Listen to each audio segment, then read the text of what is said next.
Hello guys, welcome to my channel the practical mariner.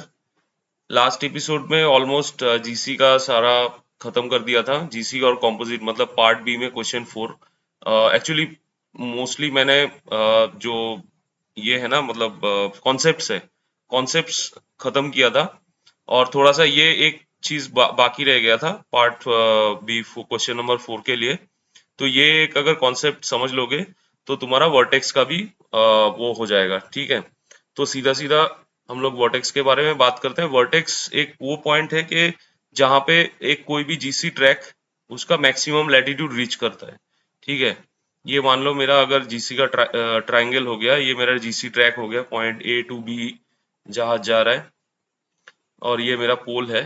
तो कोई भी मैक्सिमम लैटिट्यूड, मान लो यहाँ पे ऐसा दिख रहा है कि जीसी ट्रैक यहाँ पे मैक्सिमम लैटिट्यूड में रीच कर रहा है, तो ये मेरा वर्टेक्स का पॉइंट हो गया। लेकिन कभी कभी ये ट्रैक चालू होने से पहले भी होता है, ये जैसे कि ये ट्रैक चालू होने के बाद मतलब बाद में भी आ सकते हैं। ए बी क्रॉस करने के बाद तुम्हारा वर्टेक्स आ सकता है।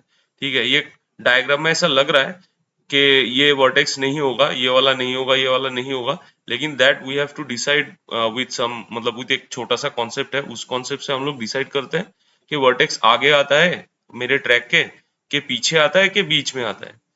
तो उस कॉन्सेप्ट मैं अभी बता देता हूँ। बहुत ही बेसिक सा कॉन्सेप्ट है, एक बार देख लिया ना अच्छे से तो तुम्हें फिर वर्टेक्स निकालने के लिए प्रॉब्लम नहीं होगा, गलती नहीं होगा। एक बार समझ लोगे, वो कुछ याद रखने का जरूरत नहीं, रट्टा मारने का जरूरत नहीं, एक बार समझ लोगे तो फिर ये हो जाएगा वर्टेक्स का न्यूमेरिकल्स। ठीक है, और बाकी कोसाइन फॉर्मूला और नेपियर्स रूल तो लगा ही सकते हैं। ठीक है, तो ठीक है, अभी मैं बताता हूँ। मान लो वेसल, अभी मैंने जो डायग्राम बनाया है वो ऑब्वियसली देख के ही लग रहा है ये नॉर्दर्न हेमिस्फीयर का है। और अगर इससे इसके रिलेटेड कुछ डाउट है कि नॉर्थ साउथ का है, तो पहले एपिसोड से, सॉरी पहले एपिसोड तो मेरा है अपना टीसीएन का क्लियर करने का क्या स्ट्रेटेजी रहेगा, तो उसके बाद अगले एपिसोड से सीरीज बाय सीरीज देखते रहना। कुछ भी डाउट होगा तो जीसी का मोस्ट प्रोबेबली क्लियर हो जाएगा वहां पे। ठीक है, तो अभी मान लो नॉर्दर्न हेमिस्फीयर में मेरा वेसल है। तो और एक चीज याद रखना कि वर्टेक्स फाइंड आउट करने के लिए चाहे कुछ भी हो, हमें दो कंपोनेंट चाहिए, इनिशियल कोर्स चाहिए और फाइनल कोर्स चाहिए। ठीक है, इनिशियल कोर्स और फाइनल कोर्स निकालना ही है दोनों को।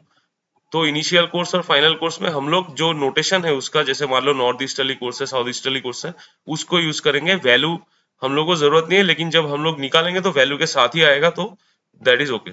ठीक है, लेकिन हम लोग वर्टेक्स फाइंड करने के लिए ये दोनों चीज हम लोग इस्तेमाल करेंगे, दोनों निकालना है पहले। तो कोसाइन फॉर्मूला हो चाहे कैसे भी हो, जैसा क्वेश्चन है उस हिसाब से कोसाइन फॉर्मूला या नेपियर्स रूल लगा के तुमने ये इनिशियल कोर्स निकाल लिया पॉइंट ए पोजीशन में, और लास्ट फाइनल पोजीशन में तुमने फाइनल कोर्स निकाल लिया। ठीक है, उसके बाद हम लोग आएंगे, मान लो ये नॉर्दर्न हेमिस्फीयर का बता रहे, तो नॉर्दर्न हेमिस्फीयर में अगर मेरा इनिशियल कोर्स आया मान लो नॉर्थ ईस्टर्ली, ठीक है, फाइनल कोर्स आ गया नॉर्थ ईस्टर्ली, तो हम क्या करेंगे, एक नॉर्दर्न हेमिस्फीयर में ऐसे एक डायग्राम बनाएंगे। तो इनिशियल कोर्स क्या मेरा बोल रहा है, नॉर्थ ईस्टर्ली पहला। ठीक है, 1 मिनट, इनिशियल कोर्स मेरा बोल रहा है नॉर्थ ईस्टर्ली, ये वाला मेरा पहला ए पॉइंट में। ठीक है, सेकंड मेरा बोल रहा है फाइनल कोर्स भी नॉर्थ ईस्टर्ली हो गया। ठीक है, और ये मेरा वर्टेक्स का पॉइंट है, ये पॉइंट। तो ये यहाँ पे इस केस में मेरा क्या बन रहा है, इस केस में मेरा वर्टेक्स आगे बन रहा है यहाँ पे। ठीक है, यहाँ पे कहीं बन रहा है, फिर उसके बाद हम लोग कैलकुलेशन पे आएंगे। तो ये तो हो गया अपना नॉर्दर्न हेमिस्फीयर में नॉर्थ ईस्टर्ली कोर्स। ये सब रट्टा मारने का जरूरत नहीं है, बस एग्जाम में 20 सेकंड में ये डायग्राम बना लिया, ये ऐसा डायग्राम बना के कंफर्म हो गया मेरा इनिशियल कोर्स ये है, मेरा फाइनल कोर्स ये है, और मैंने डायग्राम में डाल दिया। और उसके बाद वर्टेक्स कहाँ आया, मेरा पीछे आया कि सामने आया, ये 20 सेकंड तुम्हारा 25 नंबर बचा सकता है। ठीक है, तो कर लेना इसको। अगर ऐसा लग रहा है कि मैं मेरा हैंडराइटिंग बहुत स्लो है, नहीं कर पाऊंगा, तो फिर अच्छे से समझ के लिख लेना, मतलब निकाल लेना। ठीक है, तो ये मेरा वर्टेक्स, इस केस में मेरा वर्टेक्स आ गया पहले, पहले पहले इन द सेंस मतलब बी के आगे, मतलब after my GC track completion the vertex is coming. और अगर मेरा इनिशियल कोर्स, मान लो इनिशियल कोर्स अगर है साउथ ईस्टर्ली, फाइनल कोर्स भी है साउथ ईस्टर्ली, तो कैसा होगा, ऑलमोस्ट आई होप समझ में आ रहा होगा। ठीक है, ये मेरा इनिशियल कोर्स में मैं वेसल डाल दिया साउथ ईस्टर्ली डायरेक्शन पे, फाइनल कोर्स भी मेरा साउथ ईस्टर्ली डायरेक्शन पे है। ठीक है, ये ए पॉइंट मान लो, ये बी पॉइंट मान लो, बी पॉइंट में क्योंकि ए इनिशियल बी फाइनल। तो मेरा क्या क्या हो गया, वर्टेक्स वर्टेक्स यहाँ पे पीछे आ गया। तो ऐसा अगर सिचुएशन है ए टू बी जाने के टाइम में, मेरा साउथ ईस्टर्ली कोर्स है, तो मेरा वर्टेक्स पीछे ए के आगे बन जाएगा। ठीक है, पहले मेरे ट्रैक चालू होने से पहले ए के पीछे, मान लो यहाँ पे अगर ए पॉइंट है तो ए के पीछे वर्टेक्स बन रहा है, तो मेरा ये डायग्राम के हिसाब से ऐसा हो जाएगा डायग्राम। ठीक है, ये तो गया दो केस।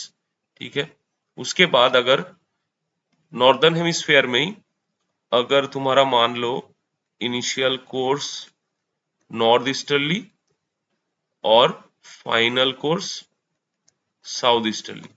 ठीक है, तो ये मेरा वर्टेक्स पॉइंट हो गया। मेरा इनिशियल कोर्स क्या हो गया, नॉर्थ ईस्टर्ली। ठीक है, डाल दिया मैंने ए पॉइंट में मेरे वेसल को। फिर मेरा फाइनल कोर्स क्या हो गया, साउथ ईस्टर्ली। तो मैं वर्टेक्स बता सकता हूँ अभी कहाँ पे है इजीली एंड कॉन्फिडेंटली।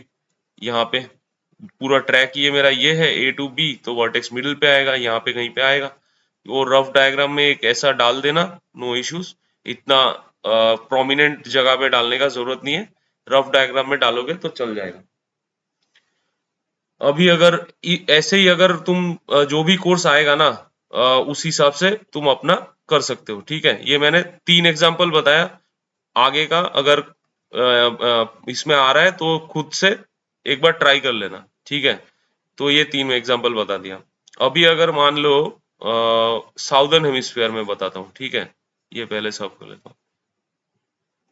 मैंने 3 ही एग्जांपल बताया, अगर जरूरत पड़ेगा तो बता देना, मैं दूसरा भी एक वीडियो बना के फुल और मतलब पूरा अच्छे से एक्सप्लेन कर दूंगा। Most probably it will not require, क्योंकि अगर थोड़ा बहुत मदद का जरूरत होगा तो दोस्त लोगों से भी पूछ सकते हो कि ये एक दो चीज समझ में नहीं आ रहा है, then just pair some time with your friend buddy, तो वो भी बता सकता है। ठीक है, अभी साउदर्न हेमिस्फीयर में मेरा तो डायग्राम ही अलग बनेगा। ठीक है, तो मैं जस्ट डायग्राम एक बना लेता हूँ साउदर्न हेमिस्फीयर का। तो मेरा साउदर्न हेमिस्फीयर में मान लो ऐसे ट्रैक गया और ऐसे आया मेरा जीसी का पोल, तो ये मान लो ए टू बी जा रहा है। अभी अगर मान लो साउथ ईस्टर्ली। ठीक है, तो मेरा कैसा बनेगा, ये मेरा वर्टेक्स आ गया यहाँ पे। मुझे पहले से पता है, लेकिन मुझे बस जहाज का लोकेशन डालना है। साउथ ईस्टर्ली कोर्स क्या है, यहाँ पे पहले इनिशियल पॉइंट में एक डाल दिया, फिर उसके बाद तुम्हारे पॉइंट के हिसाब से, बस और कुछ नहीं, मतलब तुम्हारा यहाँ ये नोटेशन के हिसाब से तुम जहाज को डालोगे तो वर्टेक्स तुम्हारा ऑटोमेटिक निकल के आ जाएगा। ये ए पॉइंट का मान लेता हूँ, ये बी पॉइंट का मान लेता हूँ। अभी मान लो नॉर्थ ईस्टर्ली। ठीक है, सेम टू सेम पहले जैसा दिखाया था, नॉर्थ ईस्टर्ली कोर्स कर रहा है जहाज पहले पॉइंट पे। उसके बाद फाइनल कोर्स भी मेरा नॉर्थ ईस्टर्ली कर रहा है। ठीक है, तो वर्टेक्स कहाँ आ गया, पीछे आ गया। कभी भी रटने का जरूरत नहीं है, बस एक थोड़ा सा छोटा डायग्राम बना के देख लेना, हो जाएगा काम। ठीक है, और गलती तो होना ही नहीं चाहिए, जीसी वर्टेक्स निकालने के उसमें गलती हो गया ना, फिर तुम्हारा पूरा एग्जाम वैसे ही बर्बाद हो जाएगा। फिर मान लो, जैसे कि मैं कैसा बोलूँ, इसमें मान लो साउथ ईस्टर्ली नॉर्थ ईस्टर्ली, एक अलग सा एग्जांपल देके बताता हूँ। तो साउथ ईस्टर्ली कब कर रहा था, यहाँ पे कर रहा था। ठीक है, साउथ ईस्टर्ली।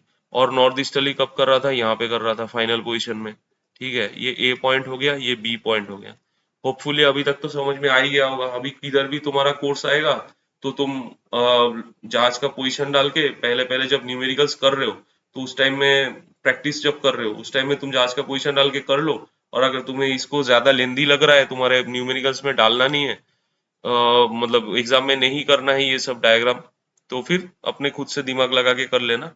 तो लेकिन मैं अच्छा रहेगा कि तुम कर लो इसको, तो एग्जामिनर भी देखेगा कि हाँ this guy knows how to find out this vertex, और ये करेक्ट प्रोसीड्योर है। ठीक है, तो इस केस में क्या आएगा, वर्टेक्स दिख रहा है हम लोग को मिडिल पे आएगा, कहीं यहाँ पे, कहीं मान लो यहाँ पे वर्टेक्स आ गया। ठीक है, फिर हम लोग अगर वर्टेक्स को, अभी मान लो क्वेश्चन में पूछा है कि हाउ टू, मतलब ये पूछा है मान लो कि what is the latitude of vertex, what is the maximum latitude arrived, या तो what is the position of vertex. तो अगर मान लो मैक्सिमम सिर्फ लैटिट्यूड पूछा है, what is the max lat arrived अगर बोलता है, ठीक है, ये अगर बोलता है, तो मुझे सिर्फ लैटिट्यूड निकालना है इस पॉइंट का। तो जो भी मुझे पैरामीटर्स दिए हुए रहेंगे एग्जाम में, मोस्ट प्रोबेबली ये इनिशियल पोजीशन और फाइनल पोजीशन मेरा दिया हुआ रहेगा, ठीक है, मोस्टली। अगर नहीं भी दिया हुआ है तो, अगर नहीं दिया है वो एट्रीब्यूट्स, तो वो तुम्हें कैलकुलेट करने के लिए ही बोलेंगे, बोलेंगे कि फाइनल पोजीशन भी निकालो, वर्टेक्स भी निकालो। तो वो क्वेश्चन अलग अलग टाइप का हो सकता है। मोस्टली मैं एक केस में बता रहा हूँ कि ये अगर हम लोगों को मालूम है, ये अगर हम लोग को मालूम है, तो हम लोग सारे कंपोनेंट निकाल सकते हैं ना। क्योंकि अगर ये दोनों कंपोनेंट मालूम है, लैटिट्यूड लैटिट्यूड, मुझे पीए भी मालूम पड़ जाएगा, पीबी भी मालूम पड़ जाएगा, और ये एंगल पी भी मालूम पड़ जाएगा। उसके बाद हम लोग कोसाइन फॉर्मूला लगा के सारे एट्रीब्यूट्स निकाल, पैरामीटर्स निकाल लेंगे, जो जो जरूरत दिया है। मान लो डिस्टेंस बोला है तो ए भी निकालेंगे। फिर उसके बाद हम लोग ये एंगल ए निकालेंगे, एंगल बी निकालेंगे, because we need our final course, initial course. तो इनिशियल कोर्स क्या रहेगा, ये वाला मेरा इनिशियल कोर्स हो जाएगा, ये वाला मेरा फाइनल कोर्स हो जाएगा। क्वाड्रेंटल फॉर्म में देख के, उसके बाद डायग्राम बना के, वर्टेक्स निकाल के, वर्टेक्स इस केस में मिडिल में आ रहा है, मैं पकड़ रहा हूँ मिडिल में आ रहा है। This is, I don't know what is the position and all, this is I am just taking as per the last example के नॉर्थ ईस्टर्ली कोर्स है यहाँ पे, सॉरी साउथ ईस्टर्ली कोर्स है इनिशियल कोर्स, ठीक है, और final course north easterly में है, जो मैंने ऐसे ही एग्जाम्पल के तरह से लिया है। तुम्हारे क्वेश्चन में अलग कुछ हो सकता है। तो इसके वजह से मेरा वर्टेक्स कहाँ आया, मिडिल में आया, ठीक है। तुम्हारा क्वेश्चन के हिसाब से देख लेना ये डायग्राम बना के। वर्टेक्स मिडिल में आया तो लैटिट्यूड निकालना है। लैटिट्यूड निकालने के लिए क्या है, हम लोग को पीबी फाइंड आउट करना पड़ेगा, पी टू वी। ये पी ए हम लोग को पता है। फिर उसके बाद हम लोग को क्या बोलते हैं उसको, पीवी फाइंड आउट करना पड़ेगा, ठीक है। और तो पीवी कैसे फाइंड आउट करेंगे, और वर्टेक्स का और एक चीज ये है कि यहाँ पे ये 90 डिग्री हो जाता है, ठीक है, ये दोनों जगह पे 90 डिग्री। तो तुम पीवी फाइंड आउट करने के लिए, तुम्हारे पास ए है और पीए है, तो तुम पीवी फाइंड आउट कर सकते हो, क्योंकि ये एक साइड है, नेपियर्स रूल से ये आ जाएगा, क्योंकि ये 90 डिग्री है। तो मैं सिर्फ वो करके दिखाता हूँ, बाकी अपने हिसाब से प्रैक्टिस करके देख लेना। पी वी ए ट्राइंगल, और कुछ भी ऐसा लग रहा है कि there is some doubt can be cleared, और कुछ बड़ा कुछ इशू दिख रहा है इसमें कि मिस हो गया है, वो तुम कमेंट में डाल देना। मैं I will just take a note and then I will do something, make some video और give some explanation about it. तो इन पीवीए मेरा एंगल वी क्या हो जाता है, angle V is equal to 90 degree. जैसे ही मेरा एक कोई भी एक साइड या कोई भी एक एंगल 90 डिग्री आ जाता है, I will be using Napier's rule only, I will not think about cosine anywhere, ठीक है। इसको मैं साफ कर देता हूँ। Just use the Napier's rule. यहाँ पे मैं पहले पैरामीटर्स लिख लेता हूँ ताकि गलती ना हो जाए, ठीक है। एंगल, सॉरी, एंगल पीए, पीए साइड मुझे पता है, दिया हुआ है, इनिशियल पोजीशन जो भी है, जो भी होगा क्वेश्चन में दिया हुआ रहेगा। फिर एंगल ए, एंगल ए हम लोगों ने निकाल लिया है, ठीक है। जब हम लोग कैलकुलेट करेंगे, मतलब इनिशियल पोजीशन और जो क्वेश्चन में दिया हुआ रहेगा, उससे हम लोग एंगल ए तो निकाल ही सकते हैं ना, कोसाइन फॉर्मूला लगा के उस टाइम में एंगल ए निकाल सकते हैं। तो ये भी मुझे पता है, ये भी साइड भी मुझे पता है। अभी मैं सिंपल नेपियर्स रूल लगाऊंगा, ठीक है। नेपियर्स रूल लगाने के लिए एक वीडियो बनाया हुआ है, वो देख लेना कैसे बनाते हैं। एक राइट एंगल स्फेरिकल ट्रायंगल के लिए क्या है, और नॉर्मल स्फेरिकल ट्रायंगल के लिए क्या है, मतलब साइड 90 डिग्री होगा तो क्या होगा, और एंगल 90 डिग्री होगा तो क्या होगा। एक वीडियो बनाया हुआ है, देख लेना कॉन्सेप्ट क्लियर करने के लिए, अगर जरूरत पड़े तो। नहीं तो सीधा सीधा नेपियर्स रूल लगाओ इसमें, कि मेरा कौन सा 90 डिग्री है, मैंने उसमें वीडियो में भी दिखा है, angle V is equal to 90 degree हो गया, ठीक है। उसके बाद मेरा कौन सा कंपोनेंट आता है, क्लॉकवाइज PV। उसके बाद कौन सा कंपोनेंट आता है, एंगल P, 90 माइनस P। उसके बाद मेरा एंगल कंपोनेंट आता है PA, 90 माइनस PA। उसके बाद मेरा कंपोनेंट आता है angle A, 90 minus A, next component is A V. तो मुझे यहाँ पे पी ए अगर पता हो और एंगल ए पता हो तो मैं पीवी का वैल्यू तो निकाल ही सकता हूँ easily, because here I can use sine of middle part and cos of opposite. तो मेरा फॉर्मूला ऐसा हो जाएगा, साइन सीधा सीधा PV is equal to cos 90 minus A into cos 90 minus P A. ये मैं कोई एग्जांपल दिखा नहीं रहा हूँ, कॉन्सेप्ट समझ लो, फिर खुद ब खुद सब आ जाएगा, ठीक है, प्रैक्टिस करते हुए। तो इसमें से मेरे को ये पता है, ये पता है, तो मैं पीवी का वैल्यू निकाल लूंगा। पीवी का वैल्यू निकालने के बाद PV is equal to, let's say it comes to 40 degree. So मेरा लैटिट्यूड हो जाएगा वर्टेक्स का, latitude of vertex will be 90 degree minus PV, that would be 50 degree. क्या है, साउदर्न हेमिस्फीयर में साउथ। तो मेरा लैटिट्यूड ऑफ वर्टेक्स यहाँ पे आ जाएगा, ठीक है। अभी अगर नेक्स्ट कहीं कहीं पे बोलता है वर्टेक्स का पोजीशन निकाल दो, वर्टेक्स का पोजीशन भी वैसे ही सेम टू सेम, ठीक है। तुम्हारे पास दो पैरामीटर्स है तुम्हारे पास, और तुम नेपियर्स रूल लगा के अगर दो पैरामीटर्स पता है नेपियर्स ये सर्कल से तुम ये एंगल पी निकाल लोगे। एंगल पी क्या है, जो मेरा वर्टेक्स का मेरिडियन है और मेरा ए का पोजीशन ए में जो मेरा मेरिडियन है, उन दोनों का बीच का डी लॉन्ग। तो अगर मेरा मान लो position A is equal to let's say 20 degree north and 040 degree east, ठीक है। ये मेरा इनिशियल पोजीशन, ठीक है, पोजीशन एट ए, मैं ऐसे एग्जांपल से बता रहा हूँ, ठीक है। तो अगर मेरा ये ए का पोजीशन हो गया, तो फिर मैं यहाँ पे P निकालने के लिए मेरे को ये वाला पता है, ये वाला पता है, A एंड पी ए।